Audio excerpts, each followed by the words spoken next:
Live from the Business RadioX studio inside Renaissance Bank, the bank that specializes in understanding you. It's time for North Fulton Business Radio. And hello again, folks. Welcome to another edition of North Fulton Business Radio. I'm John Ray, and we are virtual still. We're not back in our normal quarters inside Renaissance Bank in Alpharetta, but we're looking forward to that one of these days. In the meantime, if you need a more personal experience for your business, go check out the folks at Renaissance. They're happy to see you by appointment, so you need to call ahead and make an appointment, and they'll be happy to have you in the branch to see you. They've got over 200 offices across the South ready to serve you, and they do a great job, and I know that personally from some of the work that I've done with them on clients that I have. So go to renaissancebank.com, find your local office, give them a call, set up an appointment, and experience the difference. Renaissance Bank, understanding you, member FDIC. And now we welcome Paul Mitchell. And Paul is president of Mitchell Sales Advisors. Paul, welcome. Thank you, John. Thank you for having me. I'm excited for today. Yeah, me too. I've been looking forward to this. It's great to have you on the show.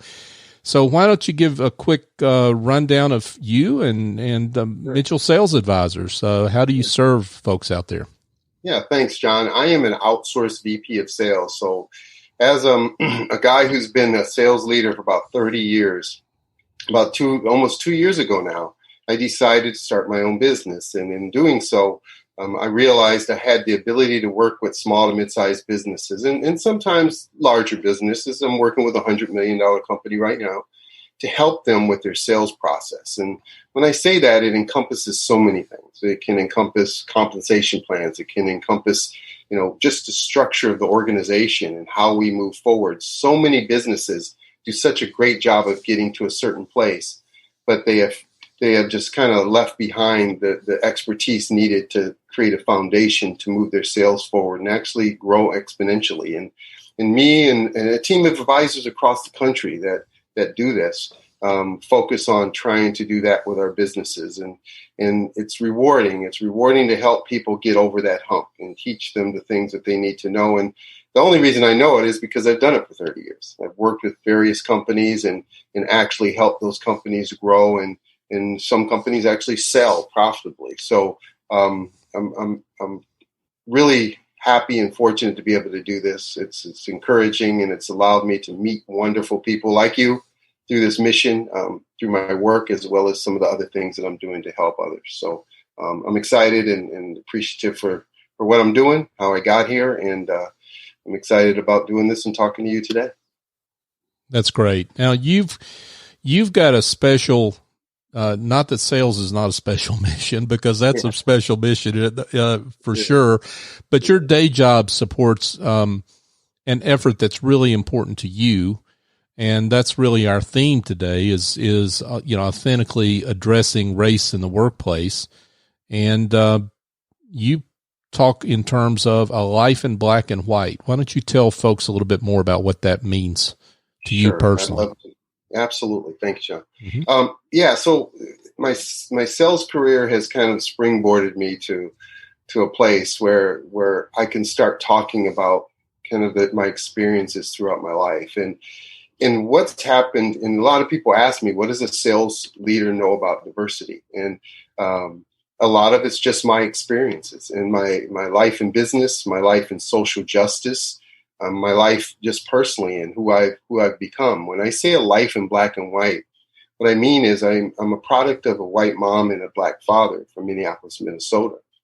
I grew up in the 60s and 70s there, and during that time, it was really hard for my mom, who had 4 black children, basically raising them in Minneapolis, Minnesota, and she told us at that time to have as little association with white people as possible. Now, that was very confusing because she was a white woman, but what it meant for me is I was growing up in a black culture. I grew up around nothing but my black friends and black teachers, black coaches. Everything was that culture around me. And then I went to a historically black college, and in Missouri after I left Minneapolis to play football. And so for the first 22 years of my life, I was really in a Black culture. And when I moved to Los Angeles, I started looking for work. And immediately I got into pretty much a white culture, because when you go work for businesses, and especially when you get into sales, you see mainly white people around. Those are the face of companies. Those are the ones representing companies. And most importantly, those are the ones leading most of the companies that are out there. So now when you look at me, some people would look at me, especially at the time, and not really know what color I was, not really know what I look like, because I'm very fair skinned. I'm very light skinned. I've got even a bit of a tan now, so I look a little darker, but I'm a lot of people just didn't know what I was. And we don't talk about race, so it never was brought up. So my experiences through all of that led me to this place where I am today. And when I talk about my experiences, there were times in my business career as a leadership where I would be around people that would use words like the N-word. And I would be in a situation where I would have to respond to that. And I was always scared. One time this happened to me in Texas in the back seat of a car. And because they literally must have thought that I was a white person. And they started using the word and going back and forth. And my stomach got butterflies because I didn't know what to say. I didn't know what to do. And I knew I needed to speak up. And I eventually did and said, "You're in the car with one of these N-words." And they were mortified. But what I realized wasn't so much that I called them out as a Black person, but I called them out in their mind as a white person, and I broke with white solidarity. Because those things go on all the time. They just didn't know they were sitting in the car with a Black person. And I ended up going through that for most of my career until I met a man named Bill Boyd. And Bill Boyd was a wonderful leader, CEO at the time of Muzak, a company I went to work for. And when I went to go work for Muzak, it had been after being in management positions for a number of years. And when I got to that place, I had decided I don't want to be a manager anymore. I just want to be a salesperson. I just want to go out and take care of my family because of all of those kind of things that kept happening. And I was in fear because, first of all, I might get a job because they don't really know who I am or what I look like, and they might be more comfortable with me based on the color of my skin. But eventually they would find it out. And if they did, how would they treat me? Would I have to go through these kind of things? Would I have to endure these kind of words and things that go on in business that a lot of people either don't address or don't want to acknowledge? And, of course, it was different times then, too. I mean, it wasn't 2000. It was back in the 80s and 90s. And there was a lot of crazy stuff going on then. And so with all of that, I just decided I gave it up. Well, when I went to Muzak, I met this man. And again, his name was Bill Boyd. He was the CEO. And he looked at me one day and said, "I want you to be vice president of national sales." And I said, "Me? Seriously?" And he saw something in me in terms of talent. But what he saw in me beyond talent was he knew I was a young Black man. We had talked. We had gotten in relationship. And that was a really important thing for him to get to know me. And he didn't choose me as a charity case. He chose me because he thought I could do well for the company. But also he acknowledged the fact there were things I just didn't know because most of my career, most of my life had been in a Black culture. And then when I got into business, there was no one who really cared about that. So I just kind of continued to get beat down. So he acknowledged all of that. And he mentored me not only on the things I needed to know as a sales leader, but as a Black man in business. I was the first Black vice president in 75 years at Muzak. Wow. And that's because someone decided to give me that opportunity to do that. So when the George Floyd incident hit, a lot of my white friends called me and said, "Paul, I didn't realize it was so bad. I didn't realize that it was a challenge." And not so much that they didn't know it was a challenge, they just didn't acknowledge it. They didn't know. And so I realized that what my mentor did for me can be done in so many cases. But it takes a white person, primarily white men, to have some exposure, some education, some compassion, some empathy, just like my mentor did for me, to be able to actually build out systems in organizations to say, we're going to acknowledge this as a challenge and we're going to do something with it. So I started doing webinars and speaking to people literally one-on-one about my experiences, not trying to tell people they're right or wrong, because there's empathy on both sides. The reality is that to break with white solidarity is really hard. I had one of my white friends tell me that I think I've been afraid to do this for so long because I didn't want people to treat my family differently. I didn't want people to turn against me in my community. It's hard on both sides. We have to be compassionate for everybody. And it starts with understanding the systemic racism and challenges that Black people have felt for 400 years, literally. And there's documented understanding of all of that. And it's just I believe when good people learn more about that, they will become more empathetic towards it and look for ways to help. So that's been my mission, to try to help with that through that process and what I've learned throughout the years in business and in life. So, Paul, you mentioned your mentor, Bill Boyd, and coming him really, I guess, understanding that it wasn't just a matter of promoting you and recognizing the fact you could sell and you could run a national sales effort. But there were things you needed to know about how the world worked, right? I mean, that maybe as a Black man coming from a Black culture, you needed to understand about white business culture. Mm-hmm.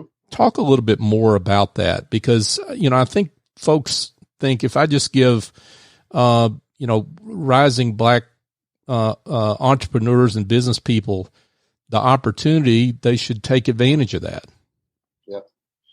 And that's such a great point and question, John, because it is the assumption that, you've got every opportunity, the same opportunities I have. But once even if you give them the opportunity through any source, whether it's affirmative action or any type of funding, there's still this chasm of, now I've got to start doing business in a white world. How do I do that? And there's things as simple as, literally, I didn't know how to go out and have a business dinner. I didn't know how to do something like that when I first got into those positions. But one of the things young Black people, and I told my children this, that we all learn, and Bill helped me with and came to me and pulled me aside and talked to me about, was we teach our children, you can't be just as good. You have to be better.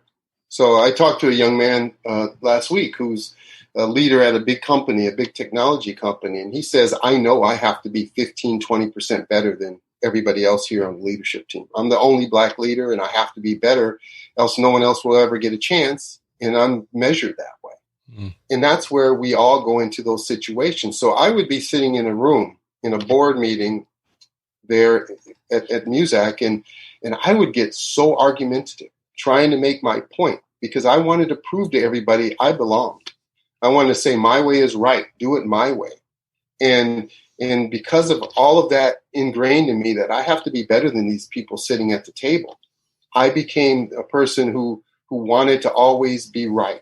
I had to always be right. And Bill pulled me out of a meeting one time and looked at me and said, Paul, I just want you to know, I know where you're coming from, but I want you to understand there's more than one way to answer a question.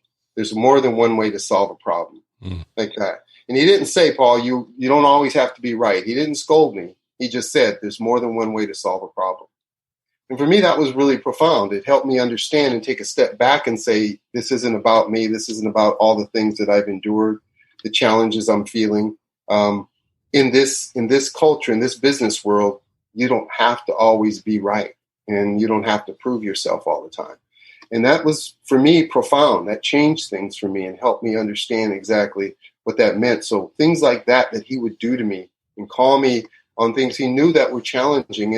And again, that was scalable. That was because he was exposed and had been educated and had been around other people that he saw doing the same things. Mm. And that's what I think we can teach to one another and show each other and show white leaders to say, in the end, this doesn't have to happen, because a lot of it is just misunderstanding, lack of knowledge. Some of it's purposeful and just, for subjugation and things like that. But most of it, honestly, most of the people I've met want to know more and understand more. They just don't. So they don't know what to say or what to do. We can help with that. Let's talk a little bit about why. I guess the answer may seem obvious. I mean, you mentioned the George Floyd incident that really got this on the radar screen for white people. in a way that it never had before. But why is it particularly important for business leaders to address this topic now? Yeah.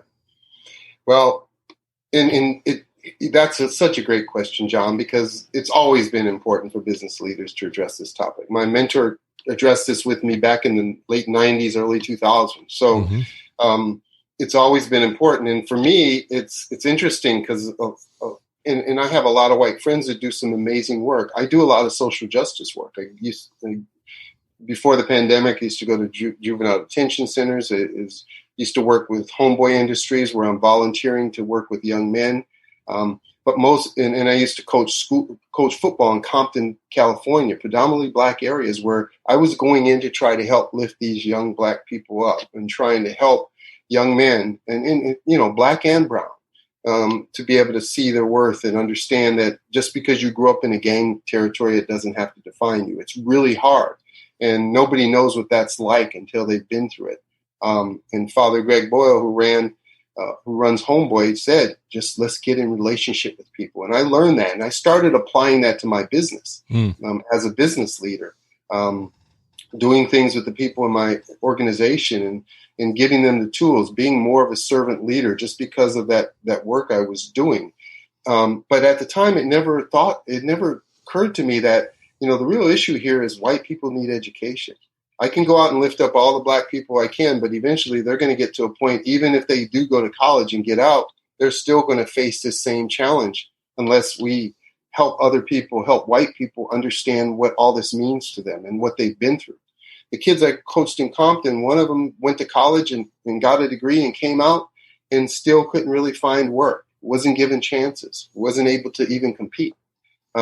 And this was a huge thing for him just to go to college. And so he became a little disillusioned because he gets out and he starts thinking, okay, I've done all the right things and I'm still not getting the opportunities I see other people getting. So I think why now, when you mention this, it really came about for me where the light bulb came on when so many of my white friends were calling and saying, this is wrong. This is something we should do. We all have to become more uncomfortable. I think for those 8 minutes and 46 seconds of watching someone on video lose their life, and someone just kind of do it in such a callous way of not worrying about as if that life mattered at all, I think that affected all of us. And for me, I said, okay, it doesn't mean we stop doing social justice work. It doesn't mean we stop helping people on the margins, but we need to start affecting change dramatically. And for me, because I interact with so many white people through business, and I have for 30 years, I said, I want to talk to these folks, and I want to talk to them without holding back, with empathy towards what they need to learn, but hopefulness that they will understand and hear what's been going on, educate them on racial injustices that have gone over the years. I mean, the reality of, just things like racial zoning and redlining, where Black people, men would come back from World War II and actually couldn't buy a home. So I live in Los Angeles and I live in Playa del Rey, a fairly affluent area. And one of the cities next to me is Manhattan Beach. And that's one of the wealthiest areas in the country. Those white men from World War II could come back and buy a home back then in the 1950s and 60s, which they probably still own now, which is probably worth $5, $6, $7 million. They left a legacy. They left an inheritance to their kids. Black families weren't able to do that. They were told, you got to go live over here. You can't do that. So when you just look at just something like that, and there's so many other things we can get into, when you just look at something like that, how can you not have empathy and say, these folks don't have the same, it's not a level playing field. They're not getting the same education. Because they're living in poorer neighborhoods, what it means is they're not paying the same taxes to get the same education as the kids that are living in these nicer neighborhoods. And it just constantly snowballs and goes. And so my thought is we talk to people about that. We share that understanding. I share what my mentor did with me. And then we can go out and affect change by actually wanting to. I say in one of my my discussions is, the poet Rumi says, your heart knows the way, follow in that direction. And if your heart calls you to do this, there's an opportunity for us to help. And as a sales leader, I always say that I'm a problem solver. as a leader of, Mitchell Sales Advisors, I go into businesses and I don't know what I'm getting into. I'm problem solving. This is a huge problem we can solve, and I have an expertise to do that. And in essence, though, a lot of people think salespeople convince people to do things. I'm not trying to convince anybody to do anything. I just want people to be educated and want to hear more, and hope that empathy and compassion will lead the way once they understand more, so we can move forward together. Folks, we're here with Paul Mitchell, and Paul is president of Mitchell Sales Advisors, and we're discussing A Life in Black and White, which describes his life, and how to authentically discuss race in the workplace. And so to that point, there's a lot of different aspects to racial problems in this country, and we're going to focus a little bit on the workplace part of that. So what should business leaders, white business leaders, do when they want to do something in their workplace? They want to affect change in their workplace that hopefully ripples. How should they approach that? And what should they do? Great question. I think it starts with authenticity. It starts with authentically wanting to understand the people and the culture in your organization, and where it's good and where it's bad. So many people don't want to hear that something isn't fitting within the mold of what they want their culture to be. And the first step is to understand that and learn that. So many companies put out statements after George Floyd died on Black Lives Matter. And so many companies got slapped back saying, well, if Black Lives Matter, how come your racial pay gap is so much different? How come you don't have any Black people or brown people in any leadership positions? How come you only have 1% Black in your organization? So if that matters, then your house would be in a better place. So to your question, the first step is look at what you're doing and start with yourself as the leader of that organization. How can I educate and expose myself to what really matters to the minorities and the people that require diversity in our business? What can I do? And that starts with leadership. And that's where I'm going, is saying, let's talk about where you have challenges, because people do have challenges. They don't understand perhaps what Black Lives Matter means. They don't understand perhaps what it means to be able to have a diverse workforce and what that understanding can mean to their business. So let's educate on that. Let's start there. And then once we start doing that, we can start developing programs and plans that are scalable, like my mentor did with me. I know a company that created a black network in their organization. So Black people can talk and come together and say, this is how I'm feeling, and take that and have conversations with the CEO about that. And then out of that, perhaps they can come up with a strategy that's unique to their company to help empower folks. I believe in a mentorship program. I think, what Bill did for me is scalable in that if you incentivize people to be part of a mentorship program, to say, we're acknowledging that this is a challenge, and there's things that we need to help young Black people with as they come into these organizations. And you set it up where it's something where the company is supporting and saying, this is part of who we are. This is part of our culture. If you do things like that, now it becomes meaningful. Now we're acknowledging that there's a challenge here, which we all have to, because that's part of the problem with Black people. They don't feel like they're being heard. They're being seen when they come into organizations as young Black people with a different culture, perhaps a different way of talking, perhaps a different perspective on the world, always coming from a worldview that they have to try to be in this other category, whereas white people don't have to worry about that. Their worldview is their category. It's who they are. It's what it is. That's the race. Every other, Black, brown, Asian, everyone else is looking to that as its guide, because all the leadership is there. Most of the prosperity is there.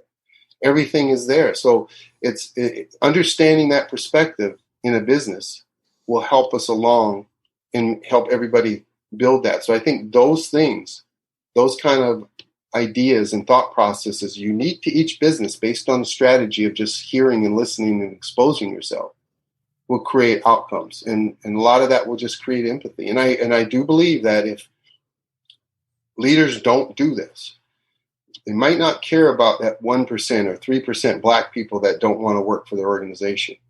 But if you looked at the protests, 26 million people protested around the world after George Floyd's death. 26 million. Everybody focuses on the riots. That was a small percentage of that 26 million. And those are bad. No one's disputing that. But the reality is a lot of those 26 million were white people from other countries.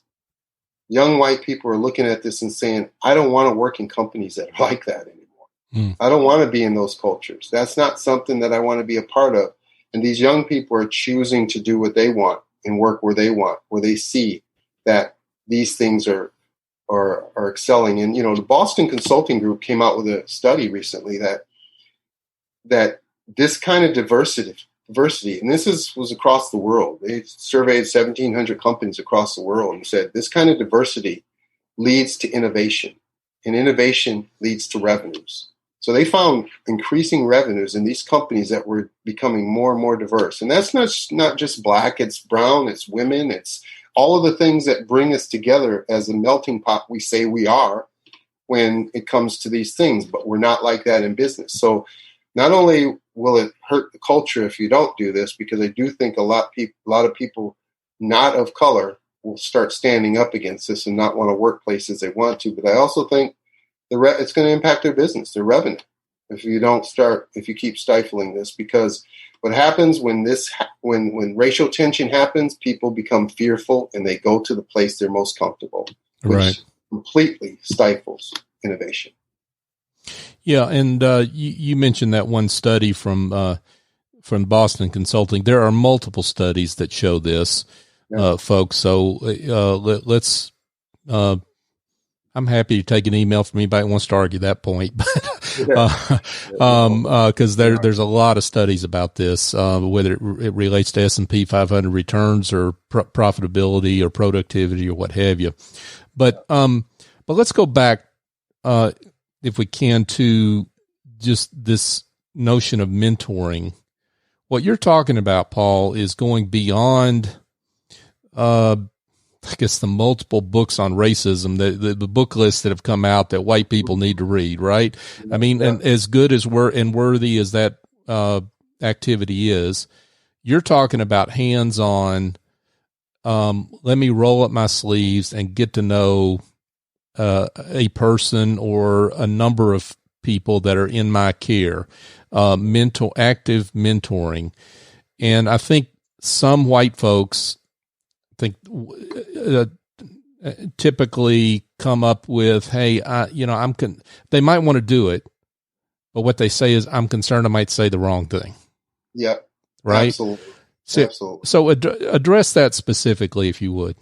Yep. I think you said it right, is that the first step comes education, and it comes, the fact that you want to be sensitive to things that affect people the way they are. I mean, let's be honest, Black people have had to be sensitive to what they say around white people since the beginning of time. You can't say a certain thing. You could literally lose your life if you say the wrong thing. All we're asking for from white people is to educate yourself to not do things that are insensitive, to be aware of the things that affect people. Don't call a place where all Black people live a ghetto. Don't assume that, because a Black person lives in a primarily Black area, that they live in a bad area. Things like that continue to happen. You have to educate yourself on making sure you're not insensitive. Starts with the education. But here's the thing, John, it's the dialogue.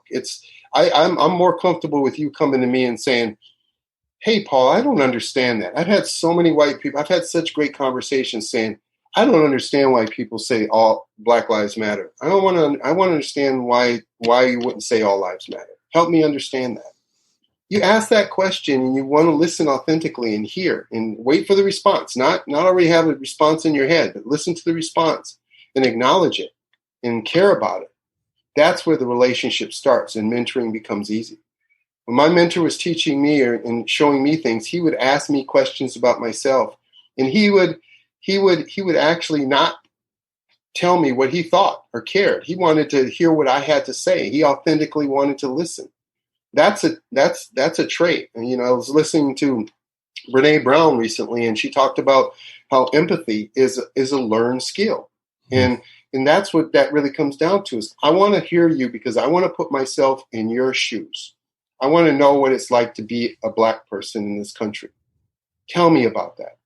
If you start talking to people authentically through mentoring to do that, when you start saying now, like Bill came to me and said, Paul, there's not one way to answer these questions. I listened to him because I knew authentically he had built a relationship with me and cared and had my best interests in mind. That's what I'm speaking of, getting enough expectation and understanding enough so you're empathetic. You're willing to put yourself in someone else's shoes and listen to what they're saying so that now we can have a relationship and we can move forward to the betterment of all of us. That's the goal. And this is, and you and I have talked about this before we came on the air a couple times. This is not about me, let's say, assuming shame, guilt over what has happened in the past. This is doing what I can do today to, in my part of the world, to make change. Yeah. Talk a little bit about that. Absolutely. So I tell a story in my webinars about my brother. My brother was not a good person to me. I grew up in a family where my mom was in prison when I was a kid. My sister had a heroin addiction. She ended up becoming a wonderful Christian person who taught me, to be godly in so many ways. But I had a brother who I had a challenging life with most of my life, who just was very selfish. And but later in his life, he got cancer, and I became his primary caretaker. And we became closer through that. Those kind of things humble you. Mm-hmm. They help us all understand what's really important in this life. And for my family members, 3 of them died of cancer while I was caretaking, and the 4th, there were 6 of us, died of an infection. But my brother said something to me. Something happened when we were at the VA, and I was putting wheelchairing him through the VA to get his chemo. And a guy walked up to him and said, Ward Mitchell. And my brother kind of lifted his head up, very groggy. He said, yes. He says, thank you. You saved my life. And so my brother, for the last 10 years of his life, had started working with the homeless and mentally ill in Santa Monica, California.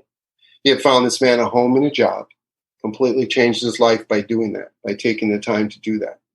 So I asked my brother, I said, why did you do that? Why did you start doing that with your life? And he looked at me and said, Paul, I've done so much wrong in my life. I needed to do some good. Maya Angelou has a quote that says, do the best you can until you know better. And when you know better, do better. So to your point, John, is that in the end, of course it matters what we've done to this point, but sometimes you just don't know what you don't know. My brother didn't know what he didn't know until he realized that he needed to start doing some good. A lot of white people don't know what they don't know until they know better. But once you know better, now let's do better. That's our opportunity right now. And that's my hope in talking to as many people as I can to help them know better so they can start doing better. So we all can start doing better.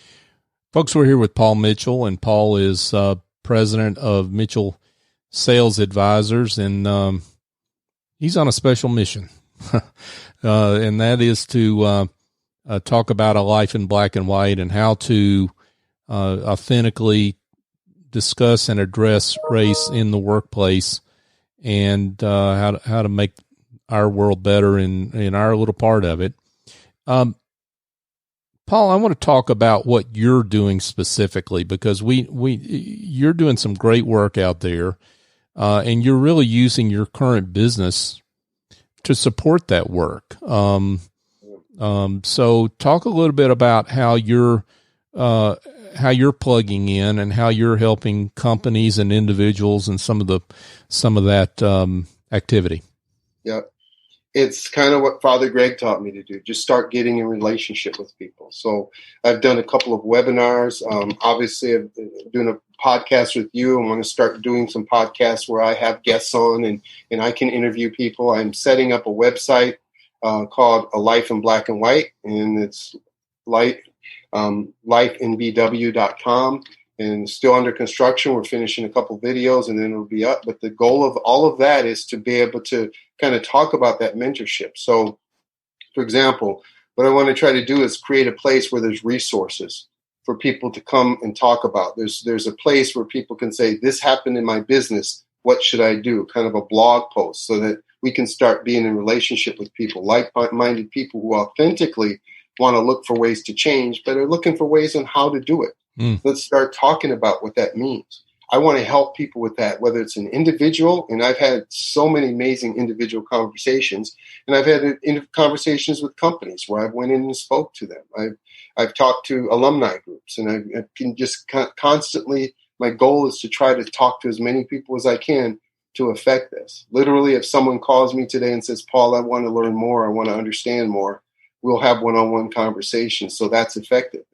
But the goal of the website is to do that, as well as to educate the white business leaders and hopefully create a place where we can outline various models that are working. This is what's worked for this company. This is what's worked for this other company. Like I said, I know companies that have created black networks that I'm working with and through that, they need to create a strategy out of that. And that's what I'm going to help them with. But the fact that they're at least trying to communicate and have a starting point is what's next and what's the strategy that comes out of that. On the website, we also want to set up a coaching mechanism. We want to talk to young black men. I'm a member of a black fraternity, Kappa Alpha Psi, and my thought is we can continue working with young college students and put together a network of college students that can be mentored by people like you, John, by people in business, whether you're white or black, and start saying, let me help get you ready for when this company who is friendly to diversity wants to hire you. Because there is some lifting up of the young people to say, this is what you're in store for. This is what you're going to see. I had no idea what I was in store for when I started working for my first white company. I had no idea how different it was and how I needed to silence myself and all the things like that. Well, you shouldn't have to do that. You should be able to enter a company where you can be yourself and be vulnerable, but it also acknowledges where you've come from and acknowledges the challenges you faced.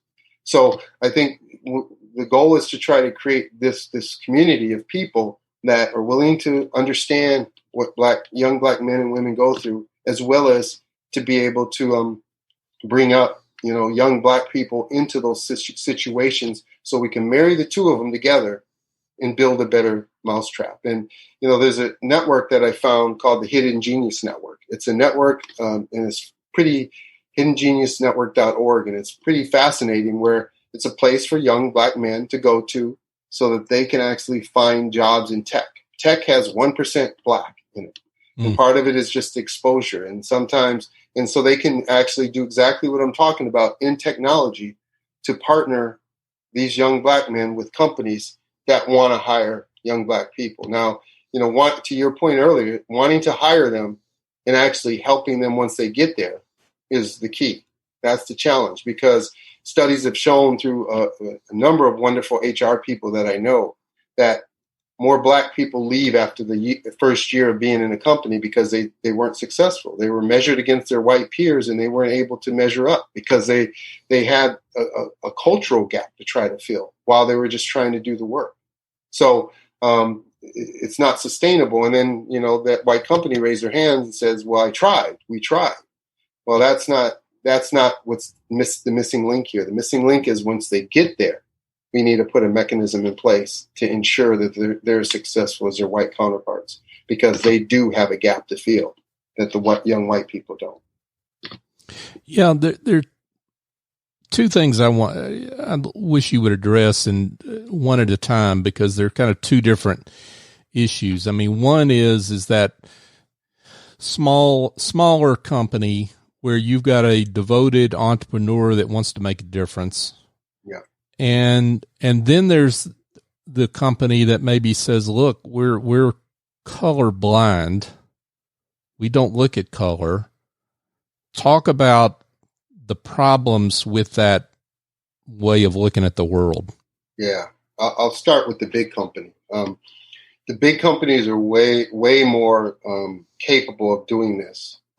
Now, it may seem more daunting because they have more they have more people, but their resources are so much bigger.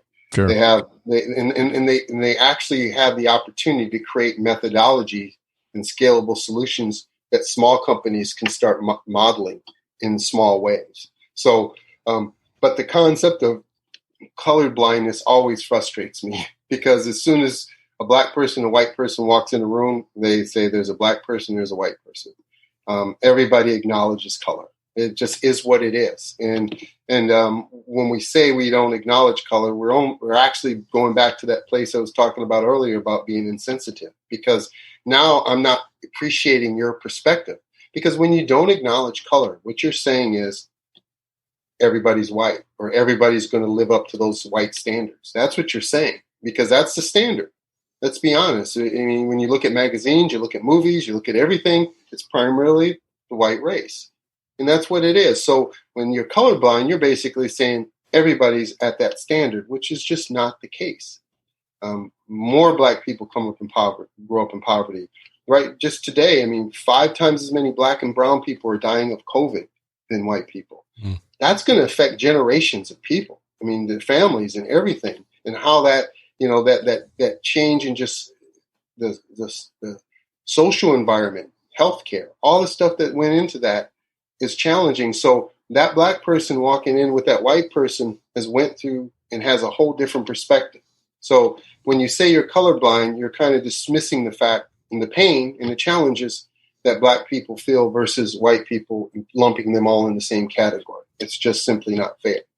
But I think big companies have an opportunity to create scalable programs that young, and I had a great friend of mine who's a young entrepreneur. He has about a $5 million business, 25 employees, been running it for 30 years. And he's one of the first people to call and said, Paul, what can I do? What can I do? And what I always tell people what they can do first is expose yourself, educate yourself, and then go home. Go home.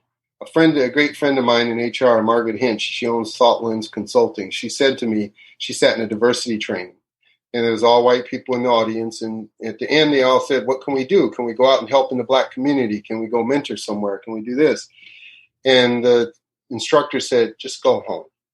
Just go home and talk to people about what you've learned. When someone says something that's not true about another race, speak up.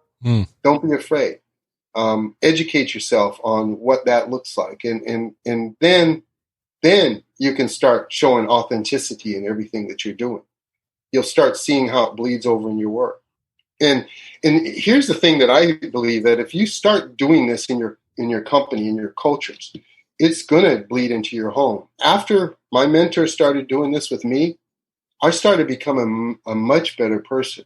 I started mentoring more. I started going on mission trips, more active in my church. I started building confidence in things and with all sorts of people that I needed to build confidence with. It changed everything, not just in my home, but in my community. See, people don't understand how much their work can lift them up or bring them down. And if your work is bringing you down because you're in this vulnerable situation and you're going there not knowing how you're going to be treated, or how someone could say something today that's going to completely change your day and your life, then that changes things. That affects you. And so what I'm speaking of is the culture. My mentor, and I'm not saying I didn't have bad days at work, but what my mentor taught me was a foundation of the way we're supposed to treat people. And then I met people like Father Greg Boyle, who talked to me about relationship. And by having the courage to do that, because of what the courage I built up at work, allowed me to become a better father, husband, mentor, and person going out in my community and doing good. I think all of that matters, and it all comes out of a lot of what we do at work, to be quite honest, because we spend a lot of time there. And your call to seek authentic relationship really addresses, I think, the problem that some white folks have after they get educated and learn more is it's so overwhelming it's like, what can I do? Because it's so overwhelming. I mean, it's almost like deer in the headlights, frozen, right? And what your call to relationship, it really is a answer to that dilemma that some white folks have as they learn. 100%. That's all it is.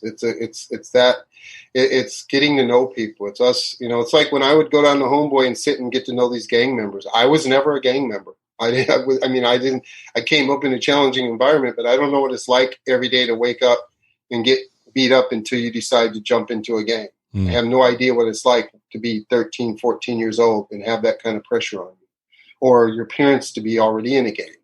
And so I just sat and listened.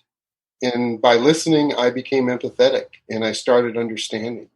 And you learn not to judge. You learn not to be in a position where you're saying, oh, they should be able to do as much as I can. That's the biggest thing. It's like Black people are victims. It's not being victimized. It's all reasons. It's all reasons. So let's hear each other out for their reasons. Because, quite honestly, it's not that white people don't have problems. I mean, they have sickness. They have all the same problems we have. The only difference and the only privilege they have because of it, it's not because of the color of their skin. That's the difference.